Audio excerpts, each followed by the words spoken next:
to my channel. I'm super excited to have you on my channel, guys. I know you're excited to have my face on your screens, just like I'm excited to have you back on this channel. It's so good to see you after, well, not see, but at least it's so good to be on this channel again after a while, okay? Because I know it's been a minute, I've not been here for a while now, and it's been because of one or two updates that I shared with you in a couple of videos previously, which most of you should know about. Okay, life happened, and of course, c'est la vie. So, yeah, I'm not going to go into all the nitty gritty, but I'm happy to be back. I'm excited to be back, and here I am with a brand new topic. So, before and without wasting much of your time, let's dive into the video. Okay, so I have my notes here. I just jotted down a few points that I want to be talking about today. From the title of the video, of course, you may have seen and you know that I want to talk about divorce, okay? It's quite a controversial topic, okay? People have different opinions about it, so I just want to share mine and then get your own feedback, honest feedback from you on what you think about it as well. So please stay tuned and don't move a muscle. So the first point I'm going to be raising here would be conflict. Okay, so what are some of the causes of this divorce? Like, divorce happens a lot and it's increasing by the day. Okay, initially it used to happen more in other parts of the world, more than our country and continent, Africa and Nigeria. But now the rate of divorce is just increasing by the days. And then I'm wondering what could be the cause? What is happening? But now people know people. When you know someone, like 1 out of 10 people you know may have been involved in this issue called divorce in one way or the other. Yeah. So I just feel okay. Let's just address some of these issues and find a way forward. So the first point I have here is conflict.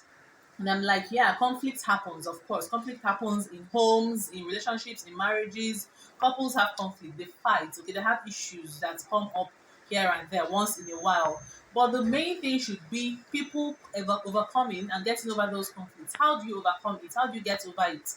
What do you do when you have that conflict? Do you resolve it immediately, or do you allow it to linger? Remember that once it starts to linger, that's when you're giving devil the loopholes to have the opportunity to come in and destroy and cause destruction and all that. So let's just try as much as possible to cover those loopholes. Let's just try as much as possible. When there is a conflict, resolve immediately.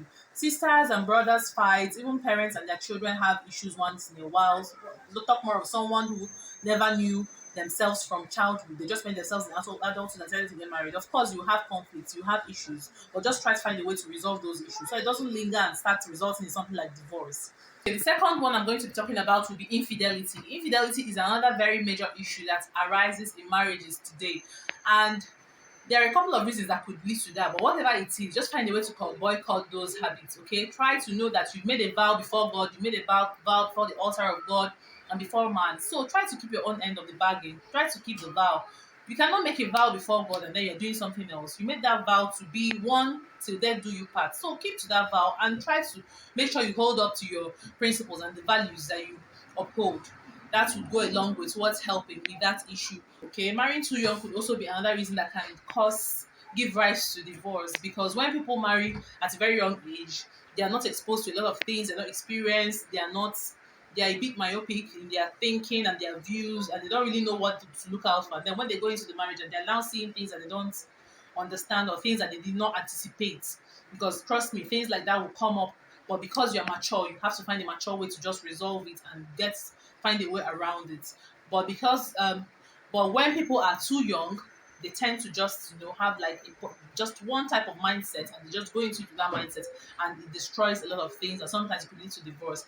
Of course, I'm not saying that there are no cases where people still get married young and still stay in the marriages. Okay, there are lots of people who get married at a very young age. I have a friend of mine who got married at a very young age. I too even got married at a very young age, and I'm still in my marriage and not going anywhere anytime soon or ever. And I have people who also got married young and they still stay in their marriages. Okay, that's not the yardstick, but I'm just saying that could be part of the reason why such things happen and why divorce happens. So let's just try to know that we're old enough, both mentally, not just age-wise, but both mentally as well, to know that you're old enough to actually venture into that institution called marriage. Okay, and that brings me to the next point, which is Unrealistic expectations. Sometimes you're going into marriage and then you're thinking, okay, I want my marriage to be this, I want it to be that. You have all the wrong expectations, or they may not be too wrong. They may just be they're just having a lot of expectations. They're expecting too much from that marriage, and then when you go into it, those things you expect are not what you're seeing, and then you become disappointed.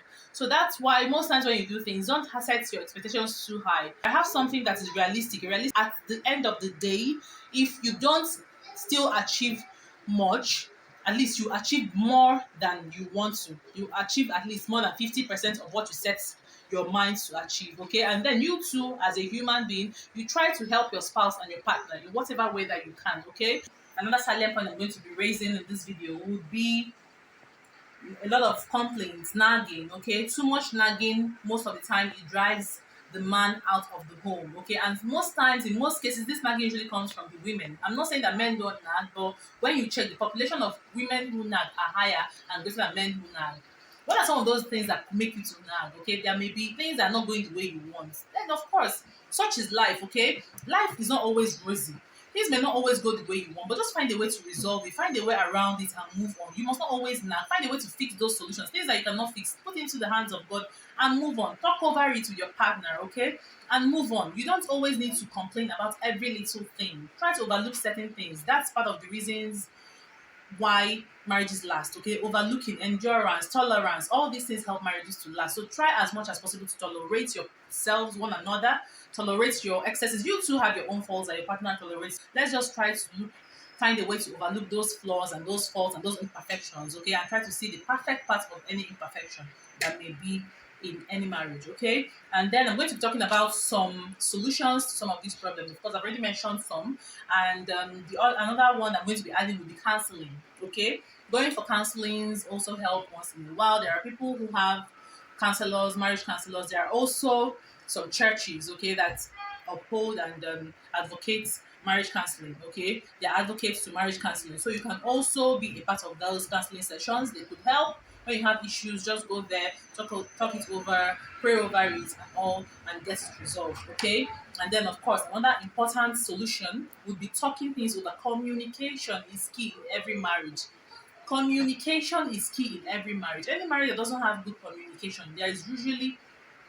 there's a tendency that it may not last, and it's usually one-sided. Okay, so that communication should always be there. Communicate your needs and your wants and whatever with your partner. You should always talk things over. Try to find time to resolve issues. Okay, just like I said previously a few minutes ago, try to resolve your issues as soon as possible and talk over whatever issue you think you may be having, whatever flaws you think your partner has. Okay, sometimes those flaws can be negligible. Sometimes there are some flaws that are not really negligible. You really need to talk about it, because if you don't, it may spoil something.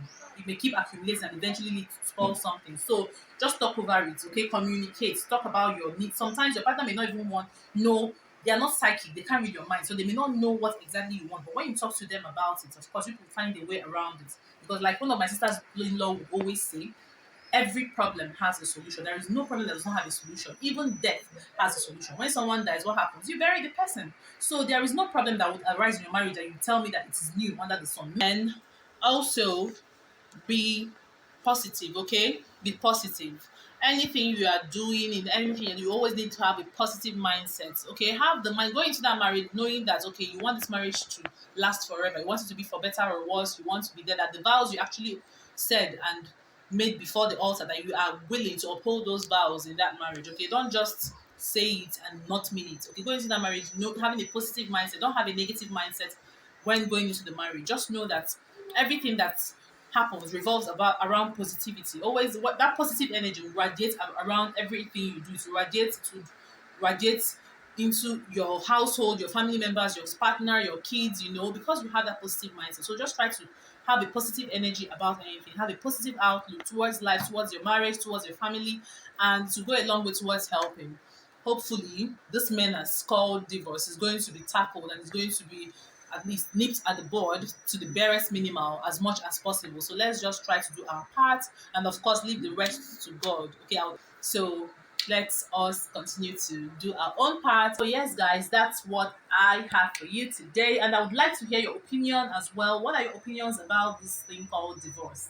What do you think about it? Can you please share with me in the comment section? I would like to, in the comment section, I would like to hear your opinions as well, okay? And please, please, please don't forget to subscribe to my channel. Let's grow this channel to 1,000 subscribers and beyond. Please, I know you can do this for me, and I'm hoping and looking forward to you doing that for me, okay? So that we can move this channel forward together, all right? I promise you that I'm going to bring in a lot of fun content your way, all right? I'll try as much as possible to always bring fun content your way. Motherhood, content about motherhood, family, lifestyle, and all that related stuff, okay? So thank you very much for stopping by the channel today. And until next time, it's still your girl, Chinwe.